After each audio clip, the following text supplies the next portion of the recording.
Welcome back to the BookCast. Hello, everyone. Today we are unpacking every layer of the incredible novel, Alice's Adventures in Wonderland. Yeah, get ready for a deep dive into its characters, themes, and all those hidden meanings behind the story. It's a journey that has captivated generations, hasn't it? Huh. But beyond the whimsical surface, there's a surprising amount of, well, intellectual play and profound observation tucked into every twist and turn. Absolutely. Our goal in this deep dive is to sort of peel back those layers with you. Exactly. Let's jump right into Chapter 1, Down the Rabbit Hole. The story famously begins with Alice sitting on a riverbank with her sister, utterly bored by a book without pictures or conversations.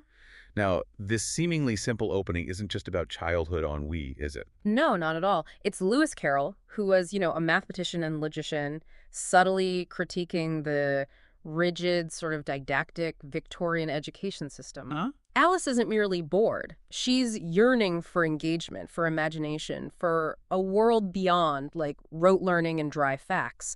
This boredom is the real catalyst for everything that follows. And what a catalyst. Suddenly, a white rabbit with striking pink eyes rushes by. Right.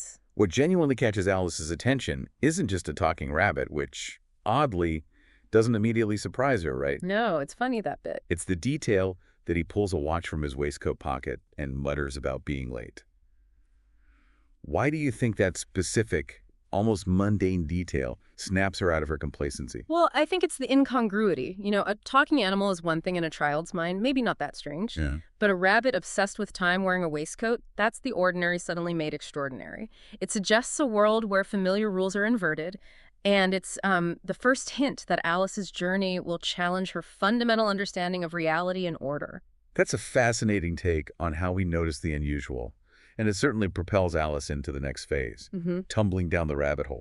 The fall itself is described with such curious details, cupboards, bookshelves, maps lining the walls, and amidst this literal free fall, Alice manages to grab an empty orange marmalade jar and, incredibly, place it in a cupboard to avoid hurting anyone below. Yeah, isn't that amazing? What does that bizarre moment tell us about her mindset? It's a fantastic example of her ingrained Victorian practicality just clashing with total chaos. Right. Despite plummeting what feels like miles, she's still attempting to impose order and good manners on an utterly nonsensical situation. She's also, hilariously, trying to apply what she's learned about geography. Oh yeah, the latitude and longitude bit. Exactly. Pondering whether she'll end up near the Earth Center or even like New Zealand or Australia, talking about the entomopathies. Even though she doesn't really get it. Right. It's her childlike attempt to make sense of the senseless, and it really foreshadows her constant struggle with Wonderland's illogic. And as she drifts further, she even starts worrying about her cat, Dinah. Ah, Dinah. And humorously wonders if cats eat bats, eventually dozing off with that thought. She finally lands in a long, low hall full of locked doors. It's a classic setup, isn't it? Absolutely. This hall of doors represents both opportunity and, well, frustration. Alice finds a tiny golden key on a glass table, and it fits a small, like 15-inch high door. Through it, she glimpses this beautiful garden, but she's too big to enter. Yeah, the first hurdle. It's the first of many physical barriers that kind of mirror internal struggles, So what does she do? She spots a bottle marked, "Drink me." She's surprisingly cautious, checking for a poison label first, a sign of her real-world upbringing. Right, that practical side again. Then drinks the delicious liquid, which tastes like a bizarre mix. Yep. Cherry tart, custard, pineapple, roast turkey, toffee, and hot butter toast. What a combination. A delightful yet totally disorienting flavor profile. And with that, Alice shrinks to a mere 10 inches. This is her initial brush with, you could almost say, body dysmorphia in Wonderland. Feeling initially excited, but then feeling she might shrink away altogether like a candle. Oh dear. And of course, she realizes she left the key on the table and is now too small to reach it. Disaster. That's where her internal monologue really comes to life, isn't it? She scolds herself, remembering a past incident of cheating herself in croquet. Yeah, that's a great detail. This self-reflection, her habit of talking to herself as if she's two different people, really underscores a central theme here. It does. Alice's constant self-talk and shifting identities from who am I to wondering if she's another girl entirely doesn't just hint at adolescence. It sort of mirrors philosophical debates of the time, like John Locke's ideas on personal identity. Interesting. Where selfhood is fluid and based on memory and consciousness. Wonderland strips away her external markers, forcing her to confront the very core of what defines Alice beyond her physical form or social roles. Just when things seem bleak, she finds a small cake marked, "Eat me." Her logic is wonderfully simple. It will either make her grow to reach the key or shrink to go under the door. Makes sense, in Wonderland terms. She eats it, but nothing happens immediately, which actually surprises her after all the out-of-the-way things that have occurred. She finishes the cake. And with that, her sizing issues really escalate in Chapter 2, the Pool of Tears. You can say that again. Immediately after finishing that cake, Alice begins to grow enormously, opening out like the largest telescope. Her feet seem almost out of sight. Wow. She even humorously contemplates buying her feet new boots every Christmas and sending them by carrier. Her rapid, uncontrolled growth is such a vivid metaphor for the bewildering, sometimes alienating changes of childhood, right? Where your own body can feel completely foreign. Definitely. Her head striking the roof, making her 9 feet tall, is comical, but also incredibly frustrating. She can now reach the golden key, but she's still too big to go through the tiny garden door. Overwhelmed, Alice sits down and cries, shedding gallons of tears that form a literal pool 4 inches deep and halfway down the hall. It's a remarkable physical manifestation of her emotional state, isn't it? It absolutely is. Her sorrow creates an entire environment that she then has to navigate. It's a whimsical yet poignant representation of how our emotions can quite literally overwhelm our surroundings. Right. Then the White Rabbit returns, splendidly dressed with white kid gloves and a fan, muttering about the Duchess. Always late, always stressed. Alice asks for help, and the rabbit, terrified by her size, drops his belongings and flees. Alice picks up the fan and gloves, leading to another profound moment of identity crisis. Who in the world am I? She wonders. That question again. She even tries to test her knowledge, but gets her multiplication tables wrong, and hilariously declares, "London is the capital of Paris." Oh, dear. If we connect this to the earlier discussion about identity, it really highlights how external changes can destabilize one's internal sense of self, you know? Even the most basic facts get muddled. Even her familiar rhymes are twisted, like, how did the little busy bee becoming? How did the little crocodile? Exactly. And as she's doing all this, she realizes she's shrinking again because she's holding the fan. Whoops. She drops it just in time to avoid disappearing completely, but she's now only 2 feet high. She then slips and falls into the very pool of tears she created. Oh, the irony. A perfect example of her own actions having unexpected and ironically overwhelming consequences. She then tries to talk to a mouse in English, then in French, ou est ma chatte, which, understandably, frightens the mouse. Not the best opening line. Alice then accidentally offends the mouse further by discussing her own cat, Dinah, and her hunting prowess, specifically mentioning how Dinah catches mice and bats. Oh, Alice, read the room. She tries to pivot to dogs, but that only infuriates the mouse more. This is a classic example of communication breakdown, isn't it? Alice, despite her good intentions, struggles to understand the mouse's perspective. It highlights how easily misunderstandings arise when different frames of reference clash or when one party is completely, tone deaf to the other's sensitivities. The pool soon becomes crowded with other creatures who have fallen in, like a duck, a dodo, a lory, and an eaglet. Alice, now having found her voice a bit, leads the party to the shore. Right. Which brings us to Chapter 3, a caucus race and a long tail. All these creatures are, understandably, quite wet and uncomfortable. They're soggy. The mouse, acting with some authority, attempts to dry everyone by reciting a dry history lesson about William the Conqueror. Naturally. Unsurprisingly, it doesn't work, and everyone complains. It's a brilliant, subtle jab at rote learning, isn't it? Where the method itself is irrelevant to the outcome. It's about performing the ritual, not actually, getting dry. So the dodo proposes a caucus race. Now, the dodo, which is said to be Carroll himself caricatured due to his stammer. Oh, right. I remember that theory. Explains its exact shape doesn't matter. Everyone starts and stops running whenever they like. After about half an hour, everyone is dry. This completely illogical race where everyone wins and receives a prize perfectly satirizes political meetings and bureaucratic processes. It's an exercise in performing effort without any real objective, ultimately achieving nothing but exhausting everyone involved. It's the ultimate participation trophy before its time. It really is. The dodo declares, everybody has won and all must have prizes. Alice gives out a box of comfits or candies as prizes to everyone. Generous Alice. Then the mouse points out Alice needs a prize too.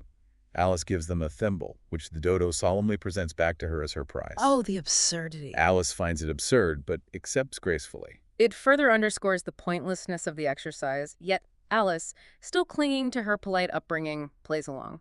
It's a commentary on how we often accept absurd social rituals simply because they're presented with solemnity. Then the mouse begins its long and a sad tale. Alice mistaking tail for tail, a clever visual pun in the original book's layout. Carroll loved those visual tricks. Comments on the mouse's actual tail.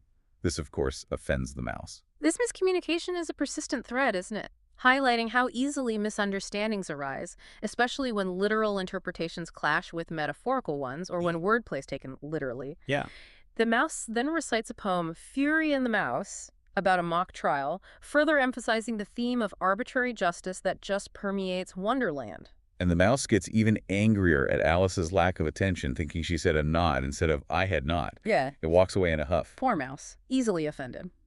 Alice, feeling lonely, then laments that Dinah isn't there to fetch the mouse and again praises Dinah's hunting abilities, specifically for birds. Oh no, not again. This causes the other birds to quickly depart under various pretexts, leaving Alice sad and alone. It's another poignant instance of Alice's well-meaning but ill-timed remarks causing unintended consequences. Her desire for connection often leads to further isolation in this bizarre world, simply because she hasn't yet learned Wonderland's peculiar social rules, you know. This leads us to Chapter 4. The rabbit sends in a little bill.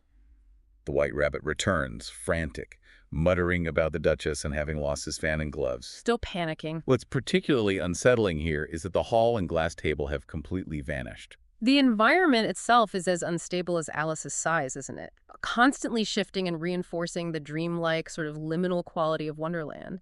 It challenges the very idea of a fixed reality. Yeah, keeps you off balance. The rabbit, completely flustered, mistakes Alice for his housemate, Marianne, and orders her to fetch the items from his house. Marianne, okay. Alice, despite being surprised by the oddity of running errands for a rabbit, complies. She enters a neat little house with a W rabbit brass plate. She finds the fan and gloves, and then an unlabeled bottle. Uh-oh, another bottle. Given her previous experiences, Alice takes a calculated risk, hoping this bottle will make her grow. And she does. She grows so quickly that her head presses against the ceiling, and she has to contort herself, putting one arm out a window and a foot up the chimney. This image of Alice completely filling the house is one of the most iconic in the book, isn't it? Vividly illustrating her trapped, oversized state. It's the ultimate feeling of being too big for your surroundings. Definitely. Alice reflects on how much she misses home and how strange her current life is, feeling like she's in a fairy tale. The rabbit returns, calling for Marianne. Alice, despite her size, trembles with fear. Understandable. The rabbit, along with two other creatures, Pat and Bill the lizard, try to get her out. Alice kicks Bill the lizard, who is coming down the chimney, sending him flying like a skyrocket. Poor Bill. That's certainly a memorable exit for him. The situation escalates with the rabbit proposing to burn the house down, a surprisingly drastic measure for just a lost fan and gloves. Right. Seems a bit extreme. It highlights the irrational, exaggerated responses common in Wonderland. Alice threatens them with Dinah, which seems to work for a moment. Then they resort to throwing pebbles, which, to Alice's surprise, turn into cakes. Pebbles into cakes, of course. She eats one, hoping to shrink, and she does. Alice shrinks and escapes the house, finding a crowd of animals outside, including Bill the lizard being revived by guinea pigs. She runs into a wood. The transformation of pebbles into cakes is another prime example of Wonderland's fluid, absurd logic, where the rules of reality are constantly suspended. It's magic for magic's sake, without any, discernible pattern. She then encounters an enormous puppy, playing with it by offering a stick, terrified it might eat her. It's a wonderful blend of playful innocence and genuine fear, isn't it? Yeah.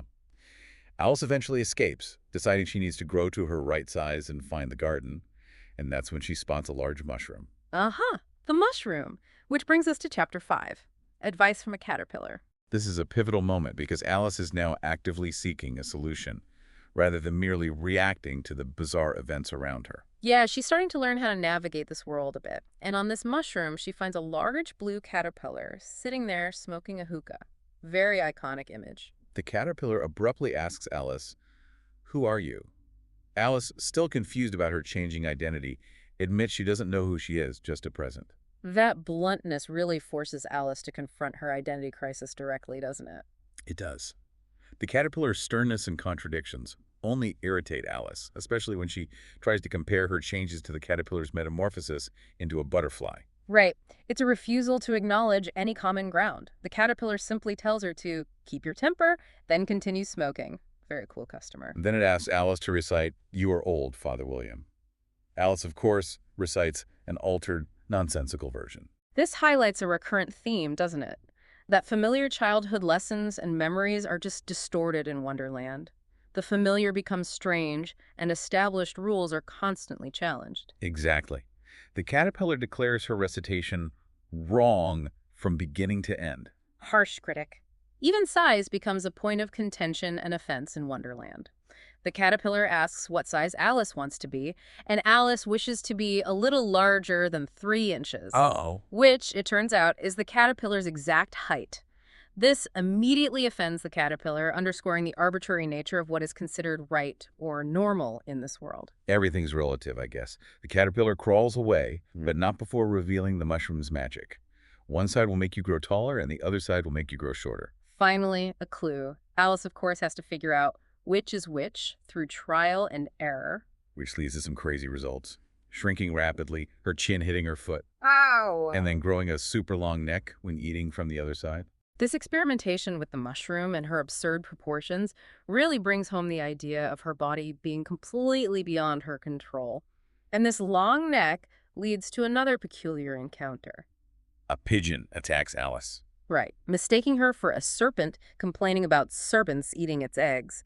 Alice tries to explain she is a little girl, but the pigeon doesn't believe her. It's a classic example of flawed logic and confirmation bias, isn't it?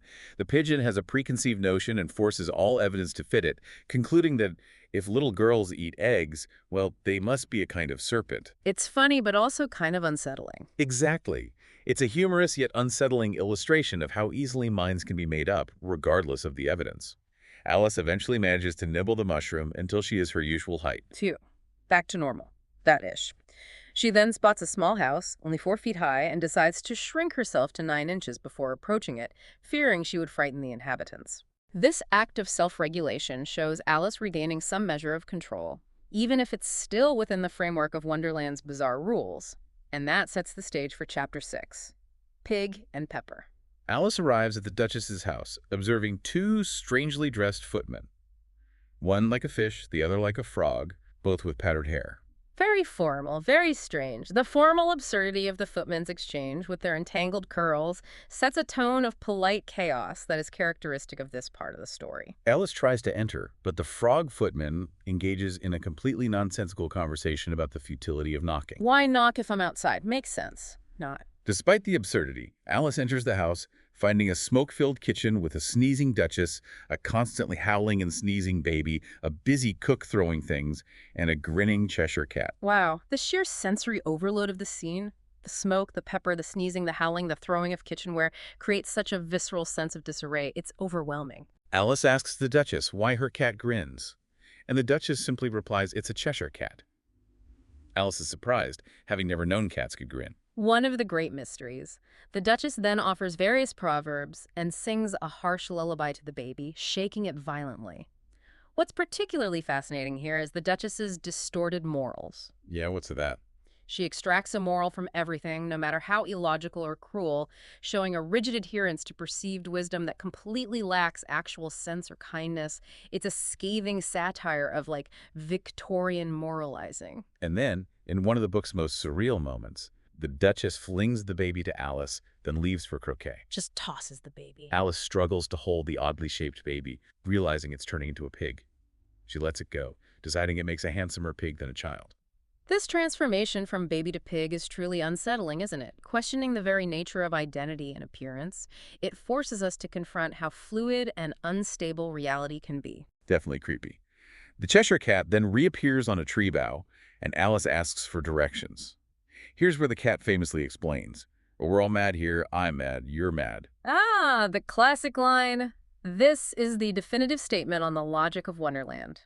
It operates on its own internal inverted madness. The cat proves his own madness by stating he growls when pleased and wags his tail when angry. The opposite of a dog. Exactly. This isn't just whimsy, it's a direct challenge to conventional logic and emotional expression. And the cat's ability to vanish slowly, leaving only its grin floating in the air. That's such an iconic image embodying the surreal. It really is. It raises a philosophical question. Can something like a grin exist without its physical form? A profound thought in a children's story. Alice walks toward the March Hare's house, noting its ear-shaped chimneys and fur-thatched roof. The architecture itself reflects the inhabitants' eccentricities, a clear sign of the delightful madness to come. And eats more mushroom to grow to 2 feet high before timidly approaching. This leads us to Chapter 7, A Mad Tea Party. Okay, buckle up. She finds the March Hare, the Hatter, and a sleeping dormouse at a tea party, with the others using the poor dormouse as a cushion. So rude. Their rudeness and illogic are immediate. Yeah. They tell Alice there's no room, even if the table's huge, but she sits down anyway. Good for her. The March Hare offers wine that doesn't exist, leading to a debate about civility and invitations. The non-existent wine is a perfect example of Wonderland's frustrating illogic, where form often outweighs substance. It's all about saying the right thing, even if it's meaningless. The Hatter then asks the famous riddle, why is a raven like a writing desk? But never provides an answer, which frustrates Alice. This riddle, with no answer, perfectly symbolizes the arbitrary nature of the rules and conversations in Wonderland.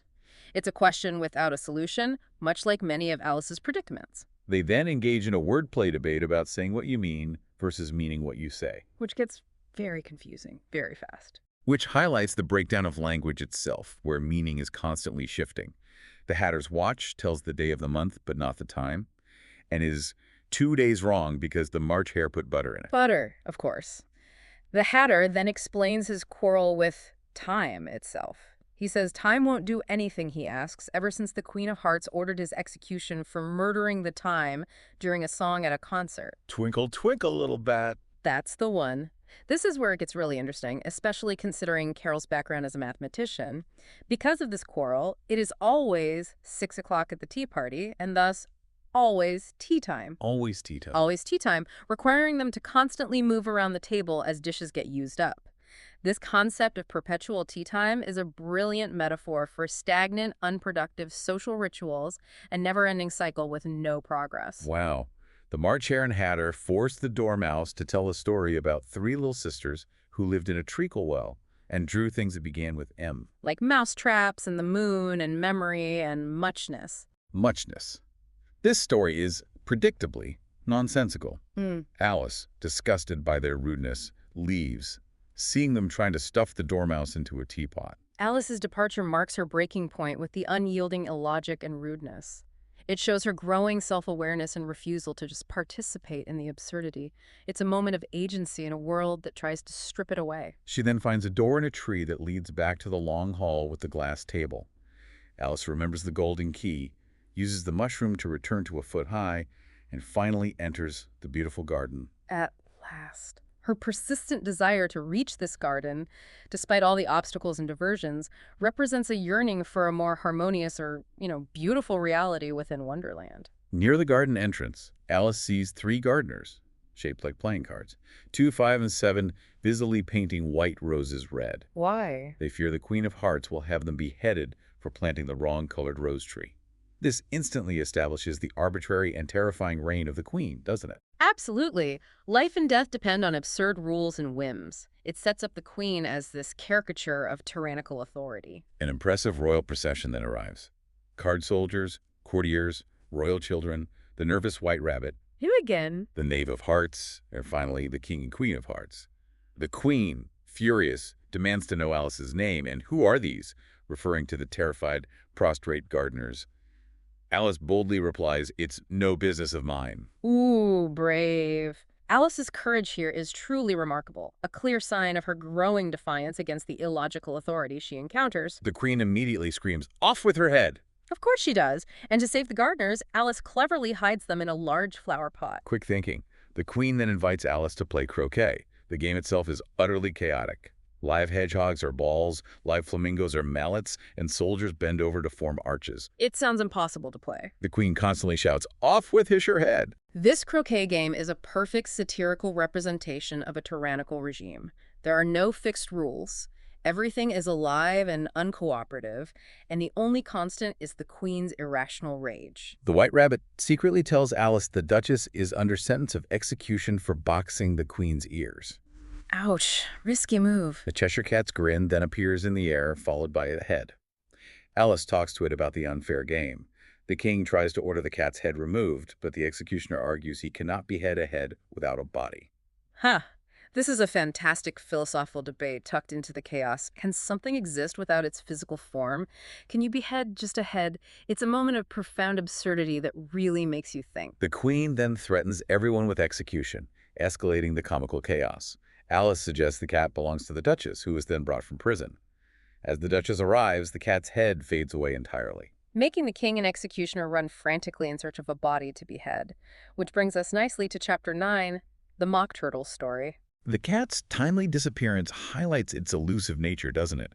And its role in disrupting the court's already tenuous grip on logic. Almost like it's pointing out the absurdity before vanishing. Definitely. The Duchess, surprisingly pleasant now, walks with Alice, finding a moral in everything she says. Alice finds her sharp chin uncomfortable. I bet. The queen then leaves Alice with a griffin, telling it to take Alice to the Mock Turtle. The griffin reassures Alice that the queen never executes nobody. Really? Apparently. This revelation from the griffin is incredibly significant as it deflates much of the queen's terrifying power. Her threats are empty, merely theatrical displays. It's a sharp commentary on performative authority, where fear is wielded, but often without real consequence. Wow, okay. Alice finds the Mock Turtle, who is sitting sadly and sobbing. The griffin explains it's all his fancy. Just putting it on, a caricature of empty sentimentality. The Mock Turtle, after much hesitation and tears, begins his history, revealing he was once a real turtle and went to school in the sea. He explains his teacher was called Tortoise. Here we go. Because he taught us. Another Carroll pun. The school curriculum he describes is wonderfully absurd. Reeling and writhing, ambition, distraction, uglification, and derision as branches of arithmetic. Uglification. Yep. And mystery, ancient and modern with seography, and, my favorite, drawing, stretching, and fainting in coils. Fainting in coils sounds exhausting. He also explains that lesson from day to day in terms of hours. More puns. The curriculum is a playful mockery of Victorian education, substituting real subjects with nonsensical, pun-based equivalents, much like the Dodo's history lesson. The griffin then interrupts, wanting the Mock Turtle to tell about the games they played, which leads us into Chapter 10, the Lobster Quadrille. Enough history, time for fun. The Mock Turtle describes the Lobster Quadrille, a dance performed in 2 lines with lobsters as partners. Live lobsters. Apparently. Where dancers throw lobsters out to sea, swim after them, turn somersaults, and change lobsters.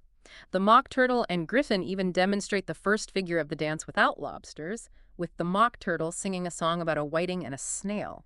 The description of the dance, with its bizarre steps and partners, emphasizes the arbitrary and ritualistic nature of social activities in Wonderland. They discuss the whiting. The Mock Turtle claims they have their tails in their mouths because they were thrown far out to sea and got them stuck. Likely story. The Griffin adds a pun, saying whiting does the boots and shoes, referring to shoe polish. They also claim soles and eels are what boots and shoes are made of underwater. Oh, the puns are relentless. The layered puns, whiting as a fish and as shoe polish, and soles and eels sounding like soles and heels, are prime examples of Carroll's masterful wordplay, which both amuses and disorients Alice. It's a linguistic maze that further highlights the instability of meaning in Wonderland. The Mock Turtle also explains that no wise fish would travel without a porpoise, using a pun with what porpoise? Groan. Alice tries to recount her own adventures, but when she gets to reciting Father William, the Mock Turtle and Griffin are confused by her altered words. This again reinforces the idea that Alice's familiar reality is just incompatible with Wonderland's. Her attempts to share her experiences are met with confusion, as their frames of reference are entirely different. The Griffin then tells her to recite, "'Tis the voice of the sluggard." But Alice recites an altered version about a lobster. The Mock Turtle then sings a sorrowful song about beautiful soup. Beautiful soup. But before he can finish, A cry of "the trial's beginning" is heard, and the griffin rushes Alice off towards the court. The abrupt transition from song and dance to a legal proceeding mirrors the unpredictable nature of Alice's journey, where logical sequence is often absent. And just like that, we're in Chapter 11, Who Stole the Tarts? Dun dun dun. Alice arrives at the courtroom where the King and Queen of Hearts are on their throne. The Knave of Hearts is in chains, accused of stealing the Queen's tarts. The White Rabbit is the herald. Back in the thick of it. The court scene is a brilliant satire of the English legal system, highlighting its arbitrary rules, biased judge, and nonsensical proceedings. The king is the judge, wearing his crown over his wig. Which must be uncomfortable. Right. The jury consists of 12 creatures writing on slates. The griffin explains they're writing their names to avoid forgetting them. Priorities. Alice comments on their stupid things, which they then immediately write on their slates. This immediately sets the tone for a trial where procedure and, like self-preservation, trump actual justice or evidence.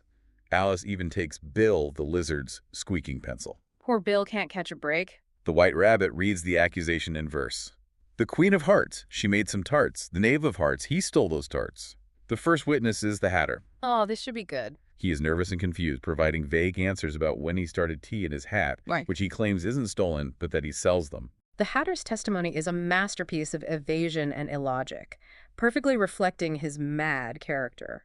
It's truly hilarious in its absurdity. The Queen, meanwhile, stares at him, causing him to tremble and bite his teacup. Yikes.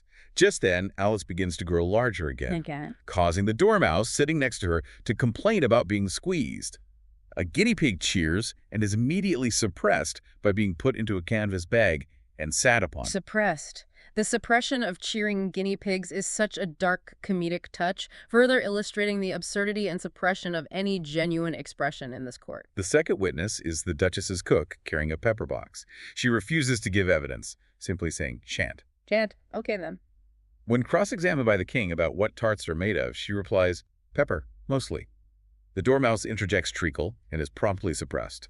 The cook then disappears. The complete lack of useful testimony or cooperation underscores the farce of the trial. The Queen's Court operates on intimidation and chaos, not reason. And finally, the White Rabbit calls the last witness. Who is it? Alice herself. This brings us to Chapter 12, Alice's Evidence. The stage is set for Alice, now physically imposing, to confront the court head-on. She jumps up, very large, and accidentally knocks over the jury box, spilling all the jurymen. She quickly tries to put them back, even placing Bill the lizard head down before correcting him. It's chaos. The king asks Alice what she knows about the business. Alice replies, "Nothing." Nothing. The king initially declares this very important, but the White Rabbit corrects him to unimportant. The arbitrary nature of the king's judgment, swayed immediately by his herald, is pure satire. It shows the malleability of truth in this context. Clearly. The king then reads, Rule 42, all persons more than a mile high to leave the court. Alice, now nearly 2 miles high, refuses. Good Alice. She points out the rule was just invented and should be number 1 if it's the oldest. This is Alice's moment of true rebellion, isn't it? Directly challenging the illogical authority of the king and the queen. Her logical counter-argument is sharp and cuts through their unreason. The White Rabbit then produces a paper, a set of unsigned, unaddressed verses found near the prisoner, not by him. The king interprets not signing as a sign of mischief. Of course he does. The verses are read, and they are completely nonsensical. The verses, deliberately meaningless, serve as the ultimate evidence in this absurd trial, highlighting how easily arbitrary facts can be manipulated to serve a predetermined outcome. Alice declares there's not an atom of meaning in it, daring anyone to explain. The king attempts to interpret the verses, connecting them to the knave's inability to swim and the stolen tarts, but Alice points out the contradictions. She's not having it anymore. The king then claims a line as a pun, and everyone laughs nervously. The queen, fed up, demands sentence first verdict afterwards. There it is. This final pronouncement by the queen is the ultimate perversion of justice, where punishment precedes any actual determination of guilt. It's a stark commentary on despotic rule. Alice, now at her full size, has had enough. She defiantly declares, "Stuff of nonsense," and then to the furious queen, "Who cares for you? You're nothing but a pack of cards." Boom. This moment of defiance is Alice's ultimate awakening. She realizes the flimsy, unsubstantial nature of the authority that has been tormenting her. It's a powerful moment where she reclaims her agency by literally seeing through the illusion. At this, the cards fly up and fall on her. Alice screams and finds herself lying on the bank, her head in her sister's lap, realizing it was all a curious dream. Phew. The abrupt return to reality underscores the dreamlike, liminal state of Wonderland. It was a journey of self-discovery through chaos, leading perhaps to a new appreciation of the familiar. Alice's sister then dreams of Alice and the Wonderland creatures, envisioning Alice as a grown woman sharing these strange tales with other children, connecting with their joys and sorrows. Yeah, that's a beautiful, sort of poignant conclusion. It suggests that the adventure, though a dream, has left a lasting impact, offering a profound way to connect with others and find meaning in the unexpected. It leaves us to ponder, doesn't it?